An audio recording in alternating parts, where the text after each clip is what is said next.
Hello and welcome to this session. This is Professor Farhat, in which we would look at a multiple choice questions that deals with deferred taxed asset and the valuation allowance. This is an important topic whether you are a CPA exam candidate, CMA, or an accounting student.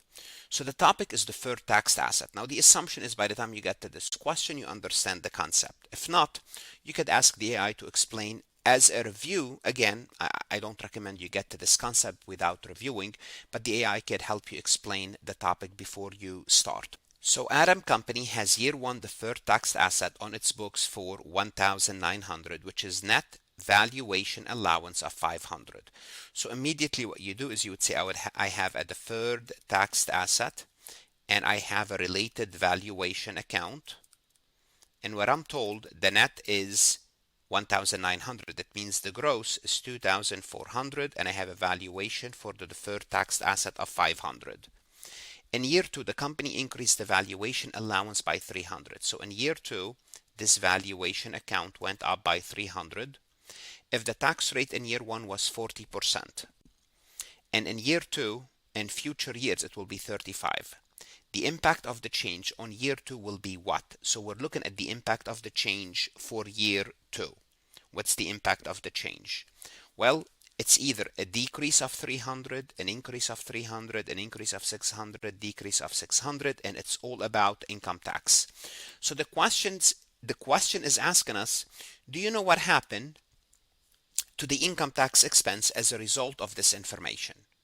So it's either increase or decrease. Notice there is an increase or a decrease.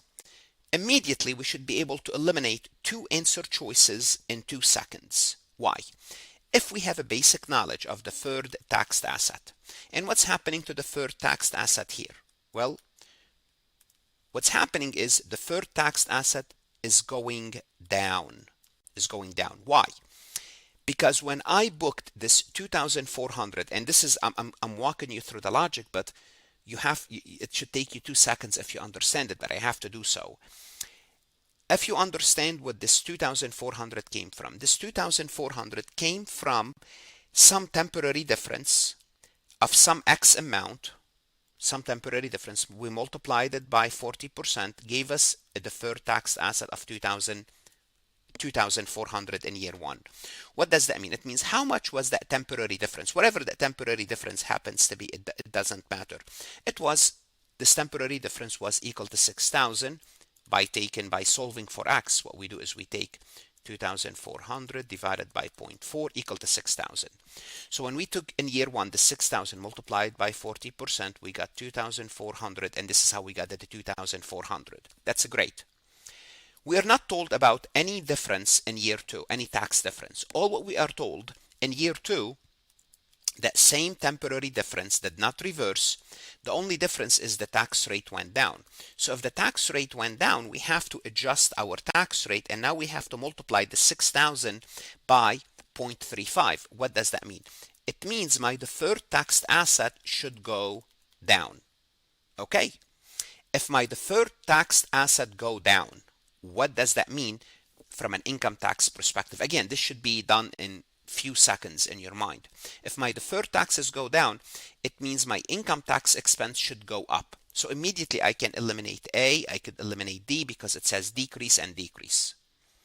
Now this is the first component. The second thing that we have to answer is, was the decrease 300 or was the decrease 600? Here we have to understand how valuation affect the deferred taxed asset, and we already know how deferred taxed asset affect the expense.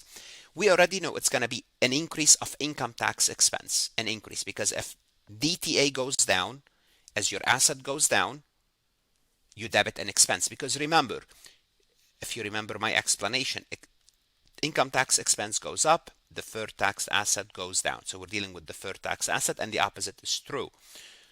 When your asset goes up, your expenses go down. Now, so we already know for sure 300, but is this the only thing? No. In addition to that 300, because of the tax rate, we have another 300 increase in the valuation. We lost another 300 for the valuation.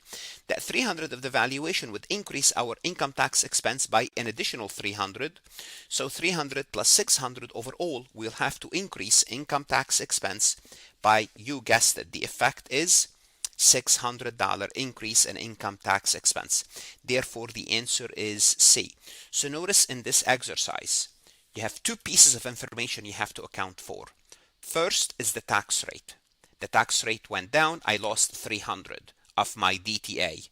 As I lost 300 of my DTA, my income tax expense went up by 300. So simply put, my DTA now supposed to be 2,100. As a result, I would credit it 300 and I will debit income tax expense 300. So that's the first 300 for the 35% for the 5% tax entry. Then I have to reduce my valuation allowance. How do I do it? I debit expense and credit the valuation 300. And this is the, actually I put the first 300 here for you. This valuation here 300. So as a result, my income tax expense went up by 600. Two pieces of information are working in this problem, moving pieces. Now, what can you do? You could ask the AI to explain the correct and incorrect answer as well in a different way if you would like to. If you like this question, you could ask the AI to create a similar MCQ for you. Want to see more CPA exam multiple choice questions solved step by step? At farhatlectures.com, you will get hundreds of video solved MCQs step by step, including previously released AI CPA questions, previously released AI CPA simulation, in-depth lectures and resources to prepare for the CPA exam, AI tools that's going to help you study smarter, not harder, CPA exam podcast lessons where you can learn on the go. And also you will get the personal guidance of support of Farhat and his team. If you are serious about passing the CPA exam, this is your next step. Visit the website farhatlectures.com, start your free trial, and I hope to see you on the website.